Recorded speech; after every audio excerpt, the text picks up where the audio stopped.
I compared these two butt length hair creators, Indigenous Strands and Castor Black, whether there was anything that was in common between the two that helped them grow their hair down to their butt and past that length. And it was really interesting to see that, yes, there are some commonalities between these two ladies, and I'm going to share with you the 6 things that they both did to grow their hair to butt length. What's up, Kellys? It's your girl Kiki, and if you are new here, I do all things curly hair tips, product reviews and styling. In today's video, I'm going to be sharing with you some similarities that Indigenous Strands and Castor Black used to grow their hair right down to their butt and even further. So doing this research, it was so interesting to see both the ladies' regimens and what they attribute their hair length to. And the first thing that both the ladies did was they wore their hair in 2-strand twists. Not to your surprise that they were able to grow their hair nice and long due to protective styles. If you don't know already, protective styles grow your hair because essentially you leave your hair alone. It's protected from any sort of manipulation that you might do on a day-to-day basis. If your hair was out, you're able to retain moisture a lot better. It prevents your hair from being susceptible to the environment a lot more, and ultimately it's just an excellent style for length retention. So this is the first thing that both ladies did. Now there is another similarity with both of these, and I'm going to piggyback off this first point of 2-strand twist. The second one being is that not only did they both wear their hair in 2-strand twists, but they also wore buns and protective styles within those twists. So both of them actually tucked their ends when they wore the twists. They didn't actually wear the twists loose and down like I would now. They had it in buns, and they both wore hair wraps as well to make sure the hair was extra protected. The last similarity on this topic of twists that I'm going to mention is that they both wear the twist for an extended period of time. Now, I'm not 100% sure on how long Indigenous Strands kept hair twists in for. You guys know when I put twists in my hair, I'm able to leave them in for months at a time because I worked my way up to that. I didn't just start off doing that and bam, all this hair grew. I worked myself up to that. But I do know Castor Black does stretch hair twists to at least 2 months. So she's not in her hair at all. She puts it into 2 twists. She might retwist during that time, but ultimately she's leaving her hair alone for a long period of time. And this is something that Indigenous Strands talks about as well. She mentions that you don't want to be in your hair, you don't want to be constantly manipulating your hair. She also takes down a few twists and does them if they are sort of matting or they need separating at the root. But both ladies do not touch their hair at all when they are in these twists. The twists are in and they're in for an extended period of time, and then they will take them down and redo them in a few months' time. Moving on to the moisturizing method of both of these ladies. Both ladies use the LCO method, which stands for leave-in, cream and oil.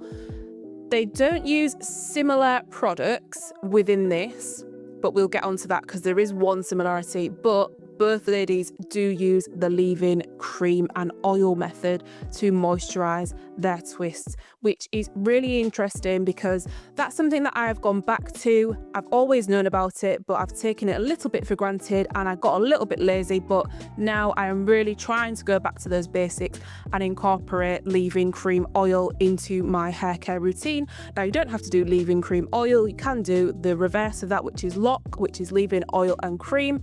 But logically for me, it makes sense to do some sort of water base, then moisturize and then seal that all in with an oil or sealant last. Something really interesting that both ladies actually do is that they both do not use regular tap water to moisturize their hair. And when I'm referring to Indigenous Strands, I'm not talking currently, as I know she is now blow drying her hair and being more of a straight natural. However, when she was on her hair growth journey, she was using aloe vera juice in a spray bottle to moisturize her hair. I only use 3 things when I do my twist.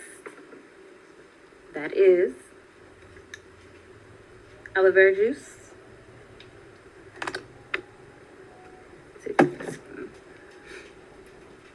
castor oil. This is my holy grail. If I don't have this, life is just not the same. Well, actually, if I don't have aloe vera juice, life isn't the same. And if I don't have my flaxseed gel, life is not the same. So these are my 3 holy grail things that I need for my hair to thrive. And similarly, Curl Code Black uses distilled water to moisturize her hair. This kind of sparks a little bit of interest in my head because I'm thinking, both ladies don't use tap water, and it's really smart because obviously within tap water we can have lots of different minerals which can impact the health of our hair. There can be some heavy metals within tap water, and sometimes if you live in a hard water area, that can over time impact the health of your hair. So interestingly enough, both ladies do not use regular tap water to moisturize their hair.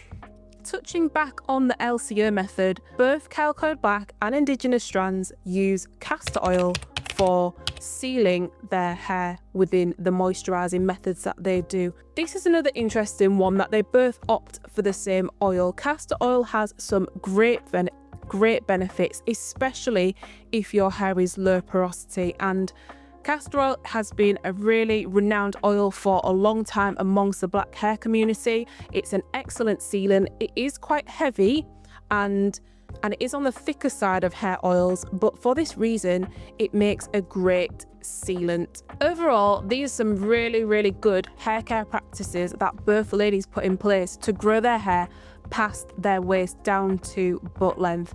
And I know Indigenous Strands I think she's at knee length now, which is insane, but it does make sense. Her routine is so simple, and both ladies just leave their hair alone. Ultimately, it's all about protecting the hair, protecting the ends, leaving it alone, and making sure the hair is moisturized and sealed. So it's really quite simple when you break it down like that.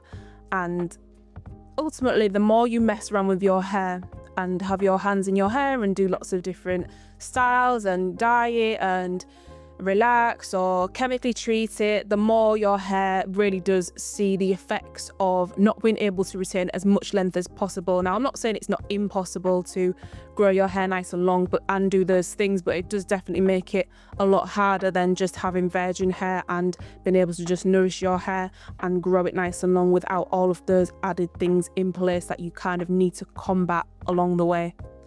Hope this video was really useful to you. I'm definitely going to be keeping some of these things in the back of my mind when it comes to growing my hair out, because I have a goal of waist length, and something I am going to try and avoid is using tap water where possible to moisturize my hair, because I think that's a huge one, being that I live in London and there's a lot of hard water in my area. Comment down below your thoughts on this topic and let me know if there's anything that you actually do from these 2 ladies that has helped you, and I will see you in the next video.